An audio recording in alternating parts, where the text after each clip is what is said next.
Bhagavad Gita chapter 4, verses 1 to 9. Please note English translation is given in the end. Bhagavad Gita अध्याय 4 को समझने के लिए कुछ महत्वपूर्ण सिद्धांतों का ज्ञान होना आवश्यक है। 1. दिव्य ज्ञान का चक्र। देवी भगवान श्री कृष्ण की दिव्य वाणी के माध्यम से उस ब्रह्मांडीय क्रम को प्रकट करती हैं जिसके अनुसार दिव्य ज्ञान ब्रह्म ज्ञान पृथ्वी से लुप्त हो जाता है और फिर पुनः स्थापित होता है। ये ज्ञान केवल बौद्धिक नहीं होता, ये पवित्र, शाश्वत और अहर्यत होता है जिसे कोई चुरा नहीं सकता। ये ज्ञान देवी केवल उस व्यक्ति को प्रदान करती है जो पूर्ण रूप से योग में स्थित होता है, जिसे योगस्थ कहा जाता है। यही एकमात्र माध्यम है जिससे देवी संसार से संवाद करती हैं। 2. ब्रह्म। ब्रह्म का अर्थ है वो परम सत्य जो अपरिवर्तनीय, शाश्वत और अविनाशी है। ये सृष्टि के आरंभ से विद्यमान है, दोष रहित है और किसी भी परिवर्तन से प्रभावित नहीं होता। ये सदा एक जैसा रहता है और सभी के लिए समान होता है। ये कभी नष्ट नहीं होता और सदा के लिए रहता है। यह अद्वितीय है, इसके समान कुछ भी नहीं है, इसीलिए इसे एकमेव अद्वितीय कहा गया है। ब्रह्म को एक शाश्वत सत्ता, दिव्य सत्य या ब्रह्म ज्ञान के रूप में समझा जा सकता है। यह आत्मा या परम देवी का भी प्रतीक है, जो पृथ्वी की अधिष्ठात्री है और पृथ्वी पर दिव्य शक्ति का अंतिम स्रोत है। 3. ब्रह्मणो विदु। ये वे दुर्लभ योगी व्यक्ति होते हैं जो ब्रह्म सत्य के स्वभाव, मार्ग और गुणों के अनुसार जीवन जीते हैं। ये लोग अपनी अंतःशुद्धि को बनाए रखते हैं और ईश्वर में पूर्ण भक्ति रखते हैं। ये दिव्य ज्ञान, जिसे ब्रह्म ज्ञान कहा जाता है, के ज्ञाता होते हैं। इन्हें ये ज्ञान या तो किसी योगस्थ व्यक्ति से या ऐसे गुरु से प्राप्त होता है जिसके पास ये ज्ञान होता है। 4. योगस्थ व्यक्ति। योगस्थ वह व्यक्ति होता है जिसके माध्यम से देवी संवाद करती हैं। हर कोई उनकी वाणी को ग्रहण करने में सक्षम नहीं होता, इसलिए योगस्थ व्यक्ति ही देवी और मानवता के बीच का एकमात्र सेतु बनता है। ऐसे व्यक्ति सीधे देवी से जुड़ सकते हैं और उन्हीं के माध्यम से ब्रह्म ज्ञान पुनः संसार में प्रकट होता है। 5. अहर दिवस और रात्रि। दिन उस समय का प्रतीक है जब दिव्य ज्ञान विद्यमान होता है और रात्रि उस समय का प्रतीक है जब अज्ञान छाया रहता है। ये सामान्य दिन और रात नहीं है, बल्कि ये आध्यात्मिक प्रकाश और अंधकार, सत्य और असत्य तथा ब्रह्म ज्ञान की उपस्थिति और अनुपस्थिति के प्रतीक हैं। 6. कर्म योग। कर्म योग वह मार्ग है जिसमें व्यक्ति निष्काम भाव से, बिना किसी सांसारिक सुख की लालसा, बिना कार्य के प्रति आसक्ति और बिना फल की इच्छा के अपने कर्तव्यों का पालन करता है। ये जीवन जीने की वह विधि है जिसमें सभी कर्म देवी को अर्पित भाव से, शुद्ध भावना और बिना अहंकार, घमंड या स्वार्थ के किए जाते हैं। कर्म योग में व्यक्ति करुणा और विवेक से कर्म करता है, अपने शरीर को प्रकृति का एक उपकरण मानता है और अंदर से मुक्त व योग के माध्यम से ईश्वर से जुड़ा रहता है। इसका उद्देश्य चित्त की शुद्धि और मोक्ष की प्राप्ति है, सफलता और असफलता में संभाव रखते हुए और सदा भीतर ईश्वर की उपस्थिति को याद करते हुए। 7. कर्म योगी। कर्म योगी वह होता है जिसने अपने मन को अनुशासित किया हो, इच्छाओं और नकारात्मक भावनाओं पर विजय प्राप्त की हो और जो सदा देवी की स्मृति में स्थित रहता हो। ऐसा व्यक्ति सभी कर्म निस्वार्थ भाव से करता है, न तो किसी इनाम की इच्छा करता है और न ही पहचान चाहता है। वह कर्म केवल सबके कल्याण के लिए करता है, न कि अपने लाभ के लिए। एक कर्म योगी सभी प्राणियों में ईश्वर को देखता है, अहंकार से मुक्त रहता है और निर्वाण की स्थिति में स्थित रहता है, शांत, निर्लिप्त और दिव्य इच्छा के साथ एकात्म। उसका जीवन प्रेम, सेवा और करुणा की एक भेंट बन जाता है। Bhagavad Gita chapter 4 verses 1-3। श्री भगवान उवाच इमं विवस्वते योग प्रोक्तवानहमव्ययम् विवस्वान् मन्वे प्राह मनुरिक्ष्वा कवे ब्रवीत्। एवं परंपरा प्राप्त में राजर्षयो विदो स कालेने महता योगो नष्टः परन्तप 3 स एवायं मया तेद्य योगः प्रोक्तः पुरातनः भक्तोसी में सखा चेति रहस्यम हेतदुत्तमम्। श्लोक 1। श्री भगवान ने कहा, मैंने इस शाश्वत और अविनाशी ब्रह्म ज्ञान योग को सबसे पहले विवस्वान सूर्यदेव को बताया। विवस्वान ने इसे मनु मानव जाति के प्रथम राजा को बताया और मनु ने इसे राजा इक्ष्वाकु को बताया। श्लोक 2। इस प्रकार यह योग परंपरा से राजर्षियों, राजा व ऋषि स्वरूप ज्ञानी के द्वारा प्राप्त हुआ और उन्होंने इसका पालन किया। लेकिन समय बीतने के साथ साथ हे परंतप अर्जुन, ये योग इस धरती पर लुप्त हो गया। श्लोक 3। अब वही प्राचीन योग जो सर्वोच्च रहस्य है, आज मैंने तुम्हें बताया है, क्योंकि तुम मेरे भक्त और मेरे मित्र हो। देवी भगवान श्री कृष्ण के अवतार के माध्यम से कहती हैं,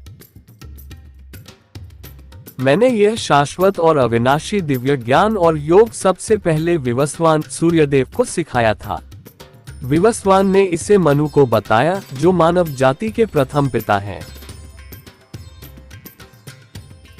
फिर मनु ने ये ज्ञान राजा इक्ष्वाकु को सिखाया। इस प्रकार यह वेद और योग का दिव्य ज्ञान राजर्षियों की परंपरा में पीढ़ी दर पीढ़ी आगे बढ़ता रहा।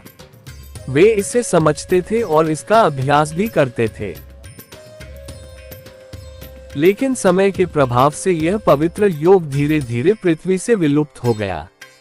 आज वही दिव्य वेद और योग का ज्ञान मैंने तुम्हें बताया है, क्योंकि तुम मेरे सच्चे भक्त और मित्र हो। ये ज्ञान वास्तव में परम और पवित्रतम रहस्य है। ब्रह्म ज्ञान, दिव्य ज्ञान प्रारंभ से ही अस्तित्व में है।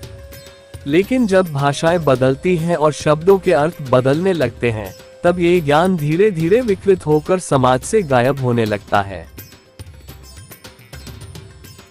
ये चक्र तब तक चलता है जब तक कोई योगस्थ व्यक्ति प्रकट नहीं होता, जो देवी से यह मूल दिव्य ज्ञान सीधे प्राप्त करता है।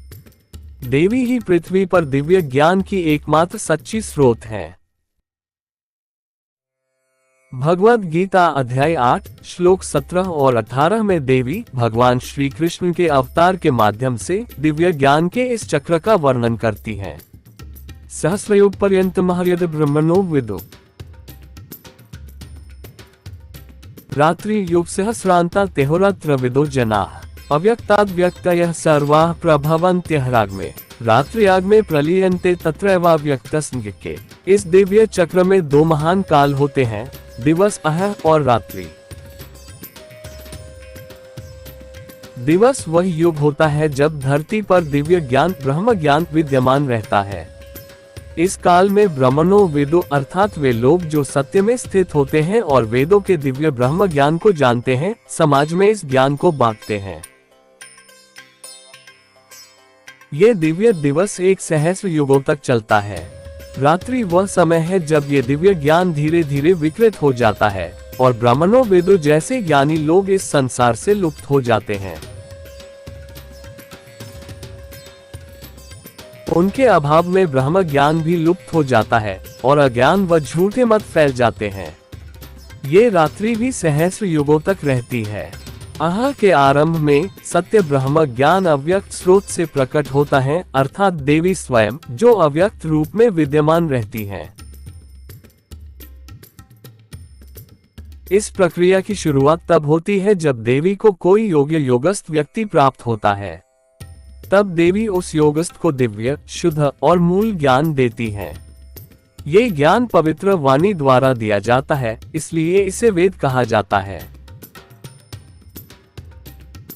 फिर वह योगस्थ व्यक्ति समाज को ये ज्ञान देता है और एक नया आध्यात्मिक युग आरंभ होता है। लेकिन समय बीतने के साथ भाषाएं बदलती हैं, अहंकार बढ़ता है और सत्य विकृत हो जाता है। झूठा ज्ञान पाखंड फैलता है और मूल ज्ञान धीरे धीरे लुप्त हो जाता है। जब ये दिव्य ज्ञान पूर्ण रूप से खो जाता है तो समाज में अधर्म, पाप और अपराध फैलने लगते हैं। लोग स्वार्थी और अज्ञान से भर जाते हैं। रात्रि के आरंभ में सारा प्रकट ज्ञान फिर से केवल अव्यक्त देवी के पास रह जाता है। ये ज्ञान अब केवल उन्हीं के भीतर छिपा रहता है। जब तक हजारों युगों बाद कोई नया योगस्थ प्रकट नहीं होता, तब तक ये दिव्य ब्रह्म ज्ञान संसार में वापस नहीं आ सकता। ये है आध्यात्मिक सुप्रभात, जागृति और प्रलय लय का शाश्वत चक्र। दिव्य ज्ञान का ये चक्र सनातन और अविच्छिन्न है। देवी ही समस्त ब्रह्म ज्ञान और दिव्य शक्ति की एकमात्र स्रोत है।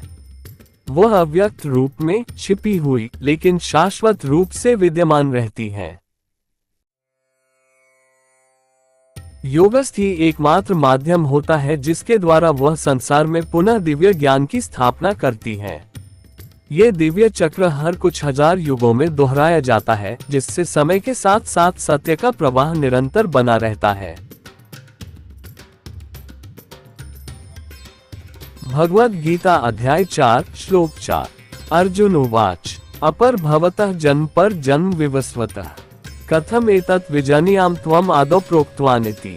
अर्जुन ने कहा, आपका जन्म तो हाल ही में हुआ है, जबकि विवस्वान सूर्य देवता का जन्म बहुत पहले हुआ था। फिर मैं ये कैसे मानूं कि आपने आदि में ये योग उन्हें सिखाया था। भगवद गीता अध्याय 4 श्लोक 5। श्री भगवान उवाच बहूनि मे व्यतीतानि जन्मानि तव चार्जुन तान्यः वेद सर्वाणि न त्वं वेद परन्तप। भगवान ने कहा, हे अर्जुन, तुम और मैंने दोनों ने ही कई जन्म लिए हैं, लेकिन मैं उन सभी जन्मों को जानता हूँ, जबकि तुम उन्हें नहीं जानते, हे परंतप शत्रुओं का नाश करने वाले। इस श्लोक में भगवान श्री कृष्ण ये रहस्य उजागर करते हैं कि एक दिव्य अवतार और एक सामान्य मानव के बीच मूल अंतर क्या है। यद्यपि उन्होंने और अर्जुन ने दोनों ने ही कई जन्म लिए हैं, लेकिन भगवान को अपने सभी जन्मों की पूर्ण जानकारी है, क्योंकि वे दिव्य प्रकृति से युक्त हैं। वहीं अर्जुन, जो माया से बंधा हुआ एक सामान्य मानव है, उसे अपने पिछले जन्मों का ज्ञान नहीं है। यह इस बात को दर्शाता है कि भगवान जब वे मानव रूप में प्रकट होते हैं, फिर भी सनातन, सर्वज्ञ और अपरिवर्तनीय रहते हैं। इसी प्रकार देवी त्रिकाल योगिनी है, उन्हें भूत, वर्तमान और भविष्य तीनों का संपूर्ण ज्ञान है। उन्होंने धरती पर जितने भी जीव जन्म ले चुके हैं और जो भविष्य में जन्म लेंगे, उन सभी को जानती हैं। उनका ज्ञान काल, माया और भाषा से परे होता है। भगवद गीता अध्याय 4 श्लोक 6। अजोपि सन्नव्ययात्मा भूतनामीश्वरूपी सन प्रकृति स्वामधिष्ठाय संभवाम्यात्ममायया। यद्यपि मैं अजन्मा हूँ, मेरी आत्मा अविनाशी है और मैं सभी प्राणियों का स्वामी हूँ, फिर भी मैं अपनी ही प्रकृति दिव्य स्वरूप को अधीन करके अपनी आत्मा माया आध्यात्मिक शक्ति से प्रकट होती हूँ। यहाँ देवी अपने श्री कृष्ण रूप के माध्यम से दिव्य अवतार का रहस्य समझा रही हैं। वे कहती हैं कि वे अजन्मा हैं, सनातन हैं और संपूर्ण प्राणियों की स्वामिनी हैं। फिर भी जब आवश्यकता होती है तो वे अपनी दिव्य शक्ति आत्मा माया से स्वयं को अवतरित करती हैं। उनका ये प्रकट होना सामान्य जन्म की तरह नहीं होता, बल्कि यह एक सजीव, साकार और उद्देश्यपूर्ण प्रकट रूप होता है, जिससे वे संसार का कल्याण करती हैं। देवी इस पृथ्वी की अधिष्ठात्री और शासिका हैं। वे कभी उत्पन्न नहीं हुई, उनका कोई शारीरिक जन्म नहीं है। वे त्रुटि रहित, अविनाशी और अपरिवर्तनीय हैं। उनका शरीर पंचतत्वों से बना है और पृथ्वी स्वयं उनका शरीर है। फिर भी उनके अंदर आत्मा है, वे भी मनुष्य की तरह संवेदनाएं अनुभव करती हैं। वे सभी जीवों के शरीरों में निवास करती हैं और एक साथ पृथ्वी के हर स्थान पर उपस्थित रहती हैं, इसलिए उन्हें अव्यक्ता कहा जाता है। हालांकि वे सभी शरीरों में उपस्थित होती हैं, पर वे केवल साक्षी रूप में कार्य करती हैं। आत्मा उनके माध्यम से इस संसार में कार्य करती है। परंतु जब कोई योगस्थ व्यक्ति मिलता है, तब देवी केवल शरीर के रूप में नहीं, बल्कि गुरु, मार्गदर्शक और ज्ञान शक्ति के केंद्र के रूप में कार्य करना शुरू करती हैं। ऐसा योगस्थ व्यक्ति ही अवतार कहलाता है। भगवद गीता अध्याय 4 श्लोक 7 और 8। यदा यदा हि धर्मस्य ग्लानिर्भवति भारत अभ्युत्थानम् अधर्मस्य तदा आत्मान सृजाम्यहम् परित्राणाय साधूनां विनाशाय च दुष्कृताम् धर्म संस्थापनार्थाय संभवामि युगे युगे। हे भारत अर्जुन, जब जब धर्म, आध्यात्मिक सत्य और व्यवस्था की हानि होती है और अधर्म, अज्ञान, अन्याय और पाखंड बढ़ता है, तब मैं स्वयं को प्रकट करती हूँ। मैं साधुजनों की रक्षा, दुष्टों के विनाश और धर्म की पुनः स्थापना के लिए युग युग में प्रकट होती हूँ। इन श्लोकों में भूदेवी भगवान श्री कृष्ण के रूप में अपने अवतरण का दिव्य उद्देश्य बताती हैं।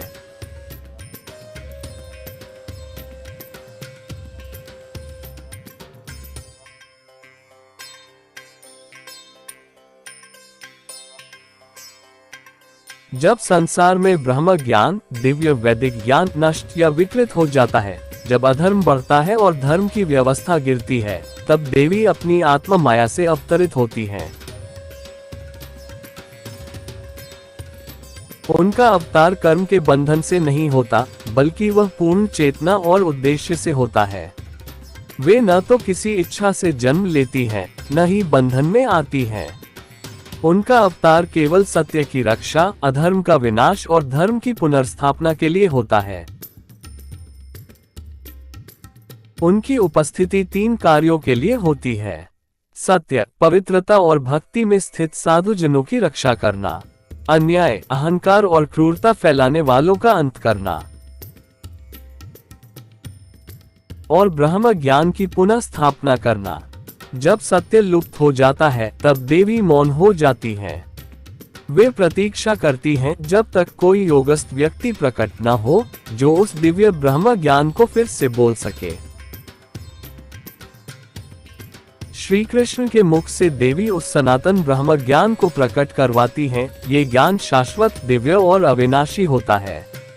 ये ज्ञान केवल योगस्थ व्यक्तियों को ही प्राप्त होता है, जिन्हें अवतार कहा जाता है। देवी ही इस ब्रह्म ज्ञान की एकमात्र स्रोत है। ये दिव्य चक्र 2 चरणों में चलता है। दिन, जब सत्य ज्ञान समाज में प्रकट होता है और फैलता है, और रात्रि, जब वह ज्ञान लुप्त हो जाता है और अज्ञान का विस्तार होता है। दोनों की अवधि सहस्र युगों की होती है। ये चक्र तभी फिर से शुरू होता है जब कोई नया योगस्थ व्यक्ति प्रकट होता है और देवी से यह ज्ञान ग्रहण करके संसार को जागृत करता है। यद्यपि देवी अव्यक्त रूप में रहती हैं, फिर भी वे योगस्थ व्यक्तियों के माध्यम से संसार का मार्गदर्शन करती रहती हैं और सत्य के इस अनंत चक्र को बनाए रखती हैं। भगवद गीता अध्याय 4 श्लोक 9। जन्म कर्म च मे दिव्यमेव यो वेति तत्वतः त्यक्त्वा देह पुनर्जन्म नैति मामेति सोऽर्जुन। हे अर्जुन, जो मेरे जन्म और कर्मों के दिव्य स्वरूप को तत्व से यथार्थ रूप में जानता है, वह शरीर त्यागने के बाद फिर जन्म नहीं लेता, वो मुझ में ही लीन हो जाता है। यहाँ भूदेवी भगवान श्री कृष्ण के रूप में समझा रही है कि उनका प्रकट होना और उनके सभी कार्य, जैसे सृष्टि की रचना, पालन और संहार, सामान्य नहीं होते। वे सभी दिव्य होते हैं और कर्म या माया से परे हैं। जो व्यक्ति इस सच्चाई को केवल बुद्धि से नहीं, बल्कि गहन श्रद्धा और आत्मिक अनुभव से समझता है, वह जन्म मरण के चक्र से मुक्त हो जाता है। ऐसा व्यक्ति मोक्ष को प्राप्त करता है, अर्थात देवी के साथ अद्वैत योग की स्थिति में प्रवेश करता है, जहां वह सदा के लिए दुखों और पुनर्जन्म से मुक्त हो जाता है। इस श्लोक का सार यही है कि मोक्ष की प्राप्ति केवल तभी होती है जब कोई देवी से उत्पन्न ब्रह्म ज्ञान को जानता है, उसे जीवन में अपनाता है और उसी के अनुसार आचरण करता है।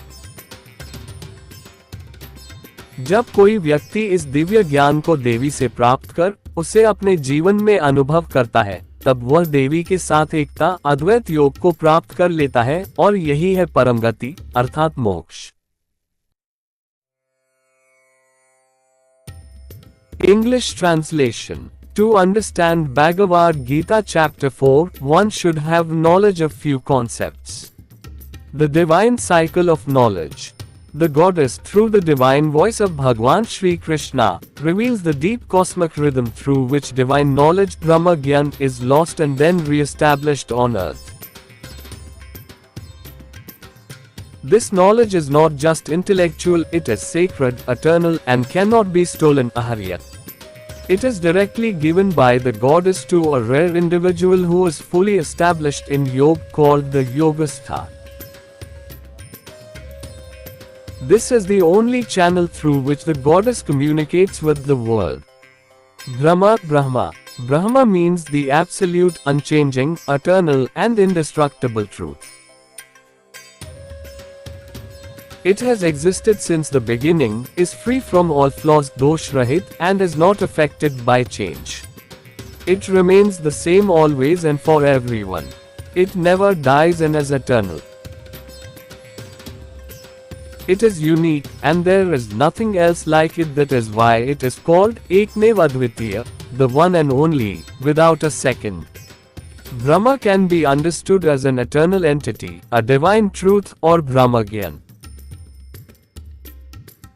It also refers to the Atma soul or the supreme goddess, who is the embodiment of planet Earth and the ultimate source of divine power on earth. Brahmano Veda, Brahmano Vedo. These are rare yogi individuals who live according to the nature, path, and qualities of Brahma Satya. They preserve their inner purity and have complete devotion in God. They are knowers of divine knowledge called as Brahmagyan. They either received this knowledge from a yogast person or from Guru who has this knowledge. Yogastha person. A Yogastha is the only person through whom the goddess communicates. Not everyone has the ability to receive her message. So, the Yogastha becomes the single point of connection between the divine and humanity. These individuals can directly connect with the goddess and act as the only channel through which divine knowledge reappears in the world. Ahat day and Ratri night. Day represents the time when divine knowledge is present, and night represents the time of ignorance. These are not ordinary day and night, but symbols of spiritual light and darkness, truth and falsehood, presence and absence of divine knowledge. Karma Yoga. Karma Yoga is the path of selfless action performed without attachment for the worldly pleasures, without attachment to the work and without attachment to its results. It is the way of living where all duties are done as a sacred offering to the goddess with pure intentions and without ego, pride, or selfish desire. In Karma Yoga, a person acts with compassion and wisdom, seeing their body as an instrument of nature, and remains inwardly free and united with the divine through yoga. The goal of Karma Yoga is to purify the mind and attain moksha liberation by remaining steady in both success and failure, and by always remembering the divine presence within. Karma Yogi. A Karma Yogi is a person who has disciplined their mind, conquered desires and negative emotions, and lives in constant remembrance of the goddess. Such a person performs all actions selflessly, without seeking reward or recognition, and remains unattached to the outcomes. They act for the welfare of all beings, not for personal gain. A karma yogi sees God in all creatures, remains free from ego, and lives in the state of nirvana, peaceful, detached, and in harmony with the divine will. Their life becomes an offering of love, service, and compassion to the world. Bhagavad Gita chapter 4, verses 1-3. Shri Bhagwan Uvach. Iman vivasvate yoga proktvanahamavyayam. Vivasvan मनवे प्राह मनुरिक्ष्वा कवे ब्रवीत एवं परंपरा प्राप्त में राजर्षयो विदो स कालेने महता योगो नष्टः परंतप 3 स एवायम मया तेद्य योगः प्रोक्तः पुरातनः। भक्तोसी में सखा चेति रहस्यम हेतदुत्तमम्। Verse 1. The blessed Lord said, I taught this eternal and imperishable yoga to Vivaswan, the sun god. Vivaswan taught it to Manu, the father of mankind, and Manu passed it on to King Ikshvaku. Verse 2. In this way, the yoga was passed down through generations by royal sages, Rajarshis, who understood and followed it, but with the passing of time, O Arjuna, Parantipa, this yoga was lost in the world. Verse 3. That same ancient yoga, which is the supreme secret, has been told to you today by me, because you are my devotee and my friend. The goddess, speaking through the avatar of Lord Krishna, said, I taught this eternal and imperishable divine knowledge and yoga to Vivaswan, the sun god. Vivaswan passed it on to Manu, the father of mankind. Manu then taught it to King Ikshvaku. In this way, this divine knowledge of Ved and Yoga was passed down through generations of royal sages, Rajarshis, who understood and practiced it, but over time, this sacred Yoga was lost from the earth due to the influence of time. Today, I have revealed that same divine knowledge of Ved and Yoga to you, because you are my sincere devotee and friend. This divine knowledge is indeed the highest and most sacred secret. Brahma Gyan has existed since the beginning of time. But as languages evolve and the meanings of words change, this knowledge becomes distorted and gradually disappears from society. This continues until a yogastha individual appears, someone who receives the original wisdom directly from the goddess, who is the only true source of divine knowledge on earth. In Bhagavad Gita chapter 8, verses 17 and 18, the goddess, using the avatar of Lord Krishna, explains this cycle of change in knowledge. Sahasrayog paryantamahayada brahmano vido. Ratri yog sahasranta tehoratra vido janah. Avyaktad vyaktayah sarvah prabhavantyah ragme. Ratri agme praliyante tatreva vyaktasngike. There are two great periods in this divine cycle, day and night. Day is the era when divine knowledge, Brahma Gyan, exists in the world. During this time, Brahmanu Veda, those established in truth and having true knowledge of Ved called as divine Brahma Gyan, exist and share this knowledge with society. This day lasts for 1,000 yugas. Night is the time when knowledge gets distorted and all Brahmanu Veda who has true knowledge of divine Vedic knowledge disappear. With their absence, Brahma Gyan also disappears, and spiritual ignorance and false teachings spread. This night also lasts for 1,000 yugas. At the beginning of the day, all beings and true knowledge manifest from the unmanifest source of Avyakta, the goddess herself. The process begins when the goddess finds a suitable yogastha and gives him the pure, original divine knowledge. Because this knowledge is given through sacred speech, it is known as the Veda. The yogastha then shares this knowledge with society, and a new age of spiritual wisdom begins. But over time, language evolves, egos rise, and truth gets distorted. False knowledge pakhand spreads. the original wisdom starts fading. Because of this loss of true knowledge, majority of people become bad and there is widespread crime and sin in the society.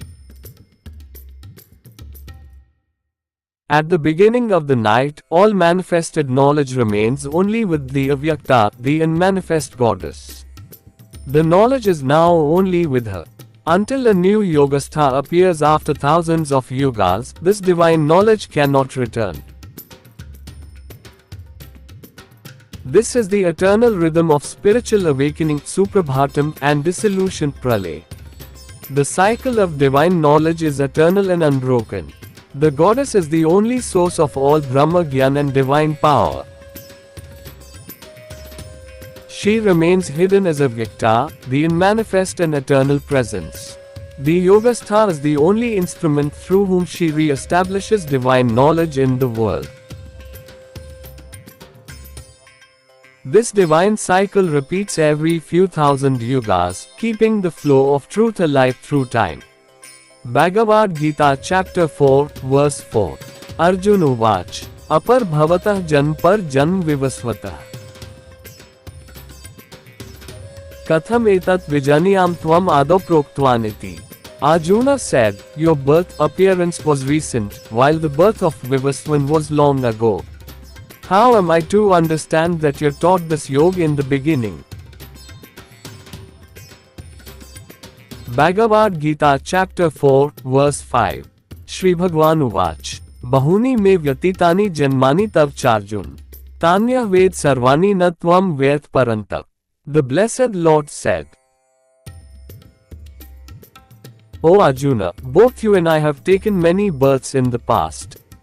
I know all of them, but you do not know them, O Parantapa, destroyer of foes. In this verse, Krishna reveals the key difference between a divine incarnation and an ordinary being. Though both he and Arjuna have experienced many births, Krishna retains full knowledge of all his incarnations due to his divine nature. Arjuna, being a human bound by Maya, illusion and forgetfulness, does not remember his past lives. This highlights the Lord's eternal, all-knowing, and unchanging essence, even when appearing in human form. The goddess is Trikal Yogi, she has knowledge of past, present and future. She knows everyone who has taken birth on planet Earth in past as well as in future. Bhagavad Gita chapter 4, verse 6. Ajopi sannavyayatma bhutanamishwarupi san. Prakriti swamdhisthaya sambhavamyatma maya. Although I am unborn, and myself is imperishable, and although I am the sovereign ruler of planet Earth, Lord of all beings, still, by controlling my own Prakriti, divine nature, I manifest myself through my own divine power, Atma Maya. The goddess is the sovereign ruler of planet Earth. She is eternal, present since the beginning, and unborn. She is not a product of reproduction. She is flawless, free from all defects, and has no death. She never changes. She is made up of the 5 elements Panch Tattva, which form everything in the universe. Her body is the earth itself, yet she also has a soul. She experiences the same emotions and consciousness as every living human being.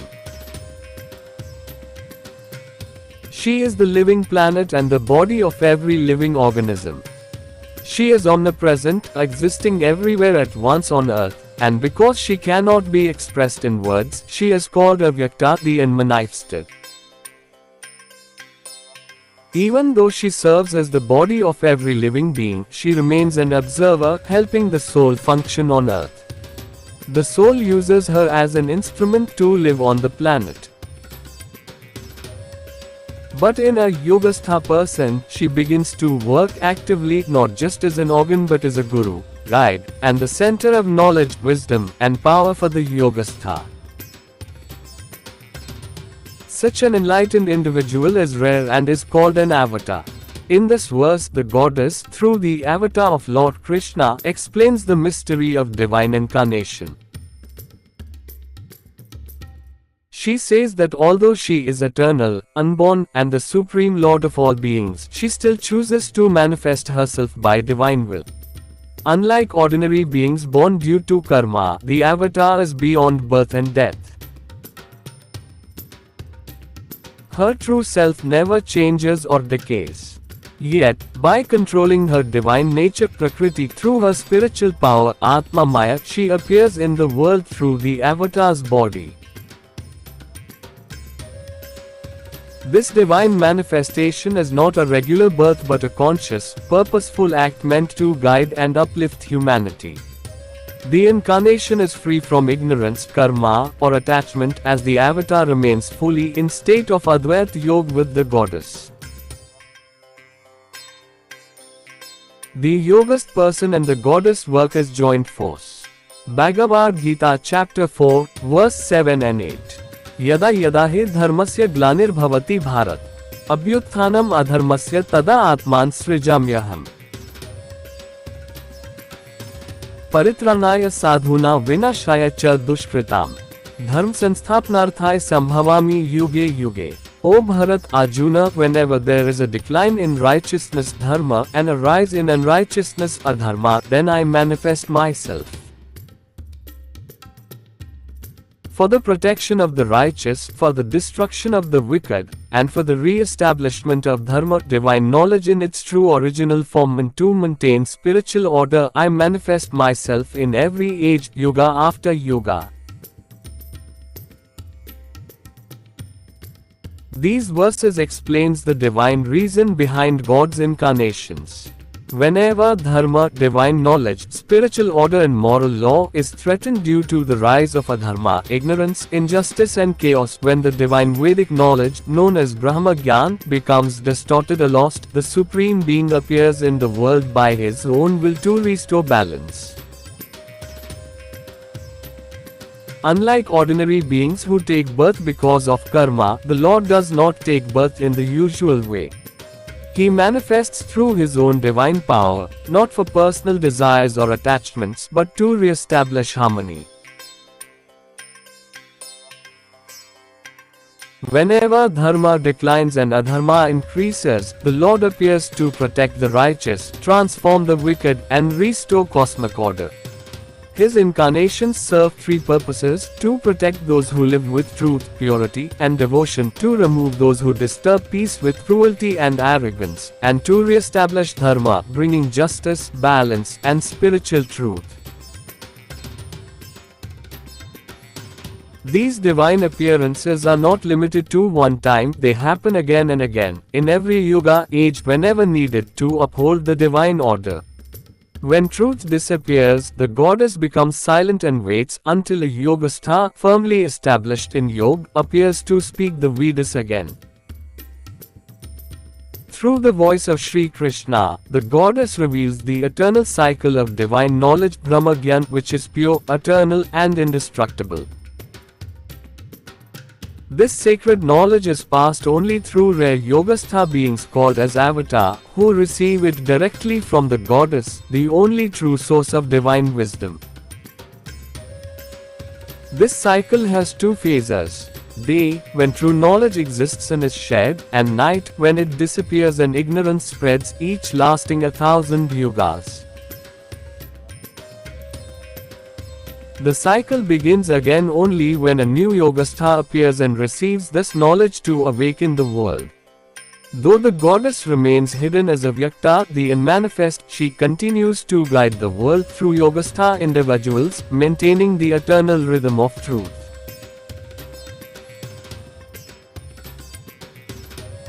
Bhagavad Gita chapter 4, verse 9. Janm karm cha me divyamev yo veti tatvatah. Tyaktva de punarjanm neti mameti sorjun. O Arjuna, the one who truly understands the divine nature of birth and actions karma, does not take birth again after leaving the body as he comes close to goddess, succeeded in achieving Advaita Yoga with the goddess. Thus gets moksha. My appearance and actions such as creation, preservation, and dissolution are not ordinary, they are divine and beyond karma or illusion. A person who realizes this truthfully Tatvata, not just through intellect but with deep understanding and devotion, becomes free from the cycle of rebirth. Such a soul obtains Goddess, the Supreme Being, and enters eternal union with the Divine, free from all suffering. This verse highlights that liberation, moksha, is attained through true knowledge, Brahma Gyan, and deep devotion. Having divine knowledge called Brahma Gyan, conceiving it from the Goddess, realizing it and living life accordingly, a person becomes successful in achieving state of yoga with the Goddess and thus gets Param Gati, which is moksha, freedom from cycle of birth and death.